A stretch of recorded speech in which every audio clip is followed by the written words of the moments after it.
Hey everyone, welcome to Princess Game. I'm your host Connie, and today we're here with episode 9 of Hell's Paradise. And last time, death.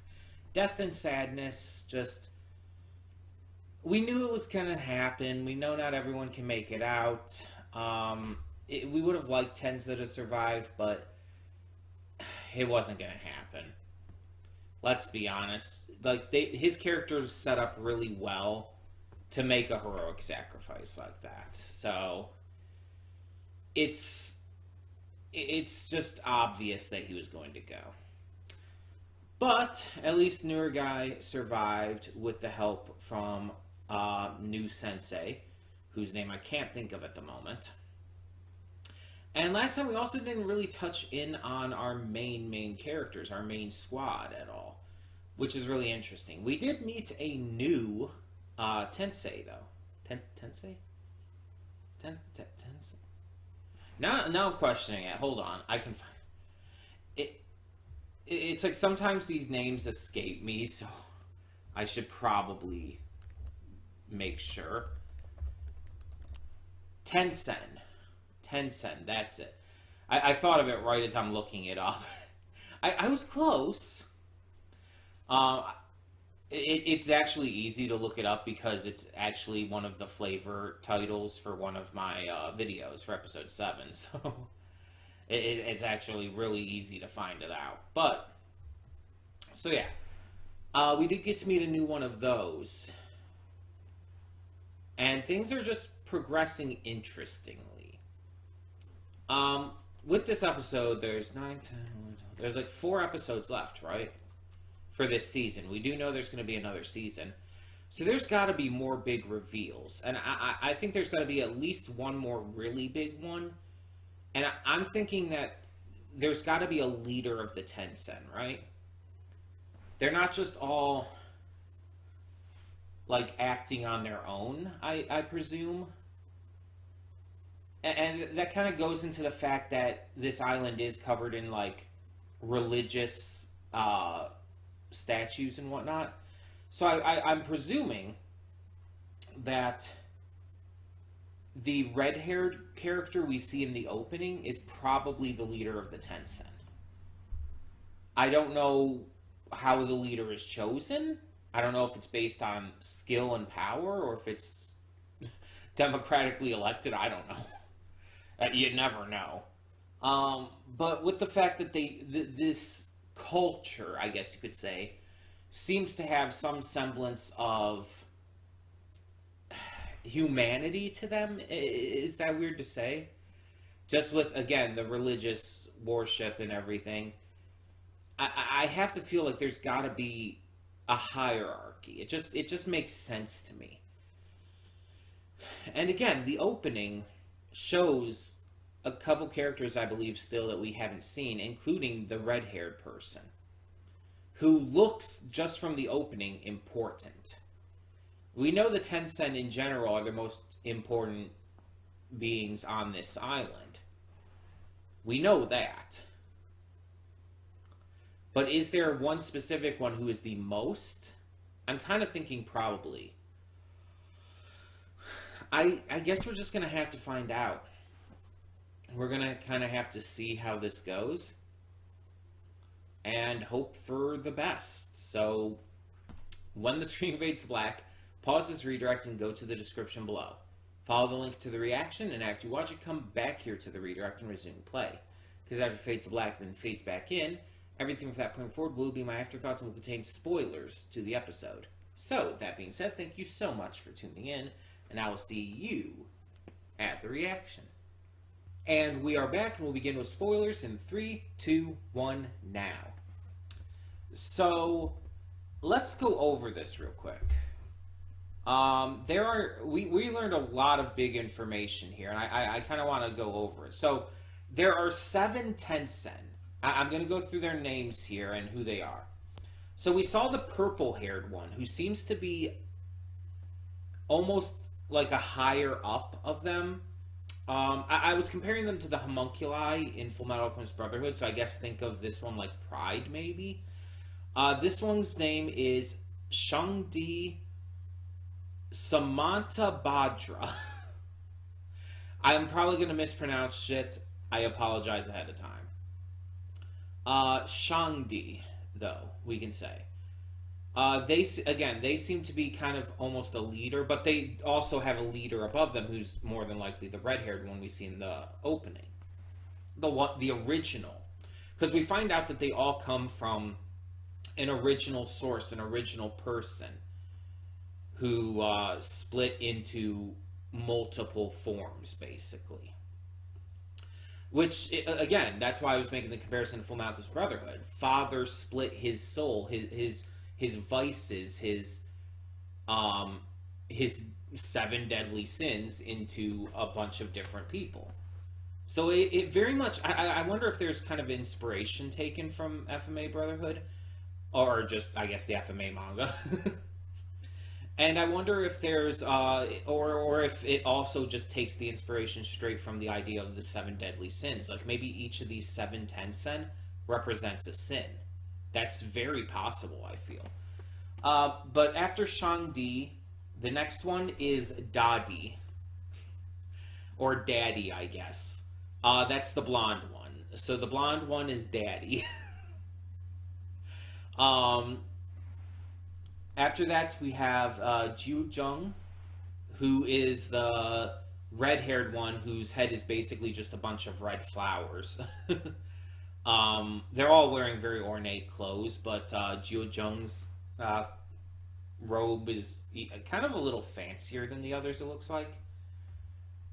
Then we have Sagacious Dashang Ratna. What a fucking name. That's the pink-haired one who was, fucking, Daddy, which they actually straight up mentioned in this. It's like, oh, we were getting it on. Whatever it was exactly said. So Sagacious is the pink-haired one. After that, we have Yuan Jung, which is the orange one, who was fighting Gabimaru and who killed Tenza. We have Gong Gong, who is another blonde one, but a different shade, and it seems like the hair is kind of covering the entirety of the face. And then we have deified Di Jung Kundi, who has purple hair like the first one, but it's, again, kind of covering almost the entire head except for 2 little cutouts for the eyes. So, and apparently, according to this, a hermit who mastered their arts and became a god split into 7 souls. 7 parts. So, there's this hermit. I'm taking it that originally Shinsenkyo, all the people here that also Hoko used to be one of, we find out, were hermits, a human-like race who just lived longer and eventually become trees. And apparently one of these hermits mastered their art to such a degree that they somehow, I guess, avoided this curse, but also were able to split themselves into 7, well, probably 8 technically. The 7 tensen and then the original form, which is probably their leader, controlling them. So let's say, like, kind of budding out 7 extra bodies from themselves. Split their soul into all these different bodies and all. And, like, each one seems to take in they were drinking what I assume is the elixir of life. But they also mentioned that I guess there's this, like, energy within them, something that probably comes from the elixir, that if they use too much, it can cause their bodies to decay and possibly even die. This is probably how to defeat them, really. They also have this transformed state that's basically a giant monster. In the case of Orange, it's gonna take a while to try and get their names down, I probably won't get them by the end of the season. So I'm going to try to refer to them probably by hair color. Tensen Orange. They turned into kind of like this giant flower dragon thing. I wonder if all of their forms are going to be similar or if they're going to be very different. But it seems like kind of a last resort thing, something they usually don't use. So that's really interesting too, that they were driven to use that against Gabimaru. And they also very clearly know who Mei is, but they didn't tell the others. And I'm wondering why. Are they protecting Mei? Is there another reason? Is Mei one of them in actuality? It almost seems like it because Orange used kind of the same technique with the glowing hand and everything that we saw Mei use before. But that would mean 9 total bodies, right? Unless Mei is a traitor and is in actuality just a transformed state of the red-haired one. But if Mei is not one of the Tensen, does her powers also come from the elixir of life? If that's the case, then that means without the elixir of life, they presumably can be stopped, and they'll lose their powers. Maybe. There's a lot that this kind of like makes me question. We see a big fight in this episode between Gabimaru and Orange, and we see that even though Gabimaru pushes Orange to their limit, he can't defeat them. Even at the point where he's like, "Oh, I'm going to die," and my instincts are kicking in to try and take down my opponent with me, it still isn't working. And in the end, Mei actually has to save him and bubble their way out of there. In order for him to survive. Gabimaru would have died if Mei hadn't taken him away. And Orange would have survived. Mind you, Orange was still pretty badly injured. Gabimaru did actually do damage. You can't deny that. He did actually do damage. He did actually cause problems. And this is obviously not something that they're used to. So that's going to be interesting to see come into play again. Meanwhile, at the end here, Gabimaru is also come across by Blade Dragon. And so that's probably not good. Though he seems pretty composed as a character so far.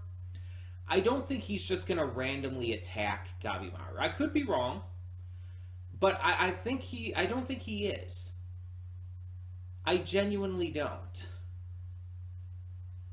For some reason, he just seems like the kind of guy who's just not going to do something like that.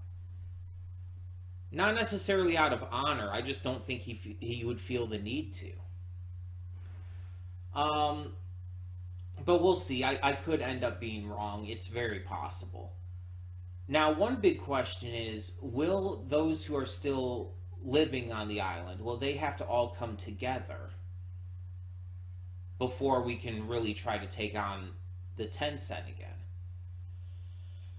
Not just Blade Dragon joining our group, but Sensei and Nurugai as well, the brothers who clearly survived, everyone kind of joining together at this point might be necessary. It's still going to be extremely difficult to do anything to them. Because honestly, Gabimaru, I think, is the strongest of all of them.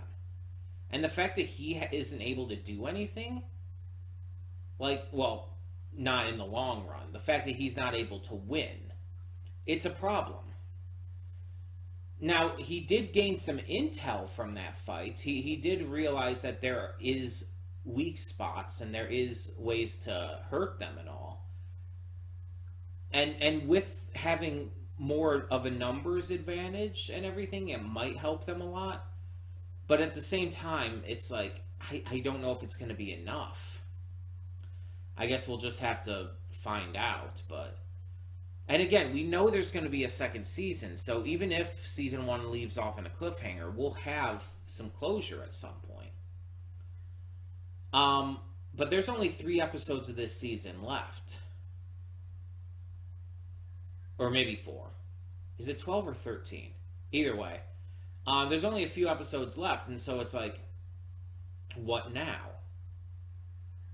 Gabimaru has lost in a fight against one of these guys. One of these Tencent. And so now what? Where do we go from here? What's going to be the next plan? Because they're clearly not getting off the island by the end of the season. That's not happening. I don't know exactly what is going to happen, though. But by the end of the season, we're definitely seeing the red-haired one, the leader of the Tencent. That's definitely going to happen by the end of the season. I mean, they're in the opening. The original Hermit. I'm very interested. There's a lot of big lore in this episode. A lot of interesting situations. The action was fantastic. I really can't wait to see what like the other Tencent are able to do. This is going to just really get better and better. So tell me in the comments below, what did you think of this episode of Hell's Paradise? Let me know, and thank you so much for tuning in. For now, I'm Connie, and I'm signing off. See y'all next time.